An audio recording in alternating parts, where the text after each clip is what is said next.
Tito? Tito? Uy, Ining, bakit?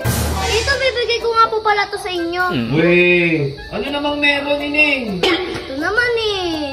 Birthday ko ngayon to. Ay, birthday mo ba ngayon? Sabi ko na, hindi mo natandaan eh. Ay, hindi ko natandaan, Ining eh. Kaya pala may video ko doon, tsaka maraming tao doon, Ining. Opo, nandun na po yung mga anak nyo. Ang dami nga po nilang kinakain dun eh. Ay, Ining, ang dami ba nila nakain? Sige, Opo. Ining, lagay mo na lang dyan yan ha. Salamat, Sige po. Ining. Sige po. Una na po ako to ah. Sige, Ining. Oh, no, Ay, no, Ining! no, no. Send mo na nga pala yung Gcash mo sa akin. Tito, wag na. Ay, Ining naman eh. Minsan lang kita ma-regaluhan sa birthday mo eh. Tito, wag na po. Ay, siya, sige, wag na, Ining. Joke lang po to. Tito, na-chat ko na po sa inyo yung number ko ng Gcash ko. Uy, may-chat mo na, Ining. Opo. Ay, siya, sige, Ining. Sisend ko na lang sa'yo yung Gcash mo, ha? Sige po.